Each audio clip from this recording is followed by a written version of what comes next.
How's it going? It's going great. Thanks. How are you? I am good, thank you. All right, thank you so much for actually agreeing to make time for us. Yeah, of And it is course. actually an honor, in case you didn't know. Yeah. So today we have the pleasure and opportunity to be joined with the talented Zimbabwean-born American football linebacker who eventually wound up in California, baby, where he earned Northern California and East Bay Defense Player of the Year as a senior. I did my research, Nate. I did. But no, thank you so much. His name is Nate Landman, is it? I hope I didn't Yes. butcher it. Okay. Thank you so much. Thank you for coming through, Nate. It's an honor and a pleasure having you on here. Yeah, pleasure to be on here. No worries. So congratulations on getting signed with the Atlanta Falcons. That's huge, yo. Yeah, thank you. It is huge. And, I do not understand football that much, but there are a couple of questions, I guess, not just for me, but especially for the Zimbabwean audience, saying that American football is, popular in North America, of course, but Yeah. not back in Africa. So just to start off our interview, would you like to bring our listeners up to speed with your upbringing and a little bit about your background? Yeah, so I was born in Zimbabwe, in Harare, 1998. I'm the youngest of four children. I have two older brothers and an older sister.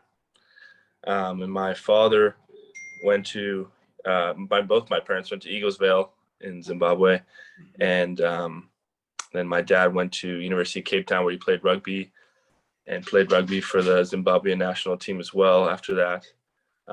He's an engineer, so he works for a global company, and they, offered him the opportunity to move his family to the United States. And one thing led to another. And now I've grew up most of my life in California. Okay. But I still hold Zimbabwe near and dear to me. Right. Oh, that is so awesome and good to know. And which actually has kind of answered some of our questions here, but we're going to dig deeper into some of the stuff that you've briefly just mentioned. So at what age did you move to the US, to the United States? Because I believe you're 23 right now? Yeah, 23 right now. We moved to the States in 2002, so I was about 3.5. Right. Okay, so you're more American than you are Zimbabwean. Yeah. But then again, at the same time, yes, we appreciate that you are actually Zimbabwean, but we love that. We're like, yeah. We're so proud of that, though. That is so awesome. So we all know that, as I mentioned earlier on, that American football is not so popular in Zimbabwe. So how did you find interest in the game? I know you grew up in California, but then again, having to be surrounded by the same people. But what made you want to join football rather than, I don't know if there's hockey there, because in Canada, hockey is the popular sport. But why American football? Yeah, so my dad always played rugby, and my older brothers always played rugby as well. And in California, it wasn't as prevalent in the area we are. So football was the next, contact sport that was like that. And so when I made friends in grade school, they were playing football. So it was kind of, football fell into me because it was the most similar to rugby. And then also my friends were playing it, so I got introduced to it then. Right. And so what's the difference, though, between rugby and American football? It's actually a pretty big difference. The rugby is one continuous play, and sevens or 15s or whatever it is. It's I've actually played both rugby and football while being in California. But the tackling's different, the strategy's different, and they're both super heavily team games, but still have their own uniqueness about them, which makes them both great sports. Wow, that's pretty cool. And so it runs in the family, I'm seeing. Yeah, it does. No, that is so awesome. So mind expressing your excitement of getting signed with Atlanta Falcons, because I understand it's not easy getting signed with a team in the US. Hence, we have a lot of American players getting signed with Canadian teams because we also have like the Edmonton Eskimos. Well, I used to live in Edmonton, so we used to go to like watch the Edmonton Eskimos only to find out that half of the team is American. So, I can imagine when I heard of like you signed in the States, you didn't need to come to the second best, but you are actually where the cake is. Yeah. I'm super excited. It's something that I've been, working towards since I was 7 when I first started playing. And you always grow up watching the professionals and wanting to get to that level. So now that I've reached that level, it's a little bit surreal, and it's it's awesome. I'm super excited. Right. And wasn't it so obvious though, like with your family or your dad to say, well, I knew that, you would make the team or yourself really? Yeah. I mean, once you go through college and you start seeing what, how your college career goes, you kind of get an idea of whether you have that potential or not, for sure. Right. Oh, that is so cool. So I think we also spoke about the difference between, no, we haven't spoken about this. We haven't spoken about this one, but seeing that American football is not so much a sport that most Zimbabweans understand. One would be wondering what would be the difference between getting drafted, which is a certain, I had to do research, I guess, on that, and then getting signed with a team. Because I heard there's a difference between the two. Getting drafted is like each team has a certain amount of picks each year that they can choose based on what they need, what positions they need. Oh. And then and then signing is you get to choose pretty much. The drafting, they choose you, and then signing, it's after the draft, but you can choose which team you pretty much want to go to that has interest in you. Right. That can be better for your situation. Right. It's about the same. You still have to go practice and make the team after that. Right. It's just, money differences too between the two. Right. Oh, okay. That's quite interesting and good to know. And also, I as I was doing my research too, I also noticed that there's a moment that you had an injury, and so how long did that take? And now having to get back into football, won't it affect you at this professional level? No, I got hurt my last year of college, but it's good now. I'm healed now, and did rehab and all that. Didn't need surgery or anything, so it should be fine going into the NFL. Oh, okay.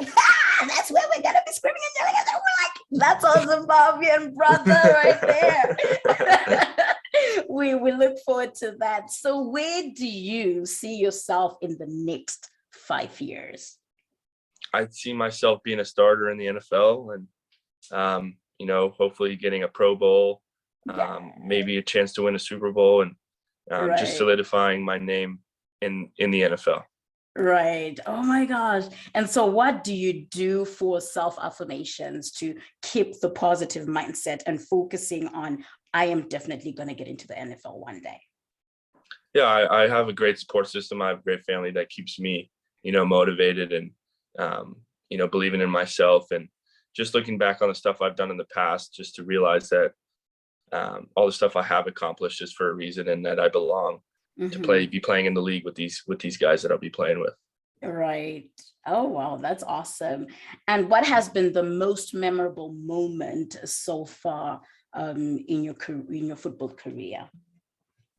A lot of college games were super exciting and plays I made, but I still think signing that contract to go to the Falcons was the most memorable thing. It's just something that took a big weight off my shoulder, and something I've been looking forward to for a long, long time. Right. And looking forward for more, hey? More memorable moments. Exactly. No, that is so cool. So random, well, taking you back to Zim, have you ever had an opportunity or moment to visit Zimbabwe since you moved to the States, or? I have not. No, it's been tough. My parents have gone back, and my 2 older siblings have gone back, because we still have a bunch of family over there in Zim. But me personally, me and my other brother have not been able to go back, which we've been planning to go for a while. Right. Oh, okay. So guys, look out for Nate. When it comes to Zim, we will make sure that you guys know. I'm sure he will make Yeah. you guys know on social media. Definitely will be following on social. Well, we're already following you on social media. But for those who do not follow you on social media, we're gonna ask for your social handles just after we're done with our interview here. So what's your favorite way to unwind after a very hard play? Or long day, if I should put it that way. Yeah, I'm big into fishing. I love fishing. So Really? my dad grew up fishing for tiger and Zim, and he kind of passed that down to us. I love fishing. That's my getaway, and that's my escape. Right. When I need a break from football or something. Right. Oh, okay. That's totally the opposite, yo. It is so the opposite. You wouldn't have guessed. Good. Oh, okay. Like fishing, really? Yeah, fishing. But yeah, I hear a lot of people love fishing. Even like most Zimbabweans here in Canada, they go fishing, especially in the summer. Yeah. I think I should try one day. See how you have to try. But I feel like it's just like so quiet. I'm too loud for that, yo. Just like golf. I know golf. I'm just joining golf this summer. So it's just nice. So I was like, okay, let me just try something calm for once, Maybe if I get through with golf, I'll be able to try out fishing, but we will see. You can celebrate when you get it in the hole. Right? Exactly. Yeah. Exactly. And just be that loud, fun, Amanda. Yeah. No, that's awesome. So what advice would you give to someone looking to pursue any sport? Doesn't matter, football, whatever, and seeing that, in Zimbabwe, not a lot of families believe in pursuing sport as a career. Because they have this whole, you have to be a professional and all that fun stuff. Yeah, I just think that, if you have that dream, you got to go chase it. And there's going to be setbacks. I've had injuries, and I'm not the biggest or the fastest or the strongest one out there, but I love the game, and I believe in myself enough to go, pursue that dream. And I love playing football. Mm-hmm. And so, I want that dream, so I go chase it. I just think that if you have that, that will and that want to play professional sports, then, I'm only 23. I've got a full life ahead of me still to go do whatever I want after football. Right. And so, I'm going to take that chance to pursue that dream while I can. And even though there'll be setbacks, there's still so many more positives that outweigh the negatives for sure. Right. That is cool. Guys, you heard it for yourselves. But on your advice, I heard something so profound, which I thought maybe we could have a question from that. You mentioned that, there's so much to do even after football. Have you ever thought of what life would be like after football in the next, I don't know, maybe 10, no, not 10, maybe 15, 20, 25 years from now? Yeah, hopefully, raising my family and have a beautiful wife. And, I don't know what I want to do after football. I'm kind of just focusing on football right now. And hopefully this opportunity takes me as far as I want it to take me, when I can be playing 10 plus years. But yeah, I haven't thought about that. I'm kind of just sticking with plan A right now and trying to put everything I have into being a football player and pursuing that dream. Right. No, that is so cool. And that is so awesome. Guys, I don't know if I should ask this question. A lot of people ask this question, but I don't know if I should ask this question. You mentioned, oh yeah, with my beautiful wife. Does it mean, are you single? Are you seeing somebody? Or ladies, pay attention. I do. I have a girlfriend. She plays volleyball. She's a volleyball player. Yeah. Wow, guys, Nate is taken. Sorry for you guys. No, that is so awesome. It's good to know. This is actually our brief interview. It was such an honor and a pleasure getting to know you, Nate, and even just to know your background, really, and what prompted you to join football. It runs in the family, yo. Yeah. Right? Thank you so much for having me. It's been amazing talking to you. Oh no, that is awesome. It was amazing talking to you too. So thank you so much. But before you go, would you do you mind sharing your social handles with our listeners for those who do not know who Nate is, or where they can find you? Those who know there's Nate by watching football, but do not know your social handles and would like to follow you. Yeah, my Instagram is Nate Landman 53. No spaces or anything. Okay. And my Twitter is _Nate _Landman. Right. And that's my two. So two, I'm on Instagram and Twitter. And Twitter, not Facebook. It's for older people. I have a Facebook, but I don't run my Facebook. I think my mom uploads my photos just to keep it up there for me. But I don't think I've ever logged on to Facebook once. You see what else just was saying is for older people. Because even with me, I have my Facebook, but I'm not as active anymore. And I find my moms, my mom, my aunts, my uncles, everybody is there. So if I want to have so much fun, I go to Instagram. But I post on Instagram. Some stuff I cannot post on Facebook. You know what I'm talking about. I do, yeah. But anyway, thank you so much, Nate. Guys, you heard it for yourselves. Go look for Nate on Instagram and Twitter. And if you have any questions, feel free to come through and we'll definitely link you up with his socials. Thank you once again, Nate, for your time. And it was a pleasure having you. Yeah, thank you so much. I really appreciate it. No worries. You take care and God bless you. Yeah, you too. Bye. All right, thanks. And bye-bye.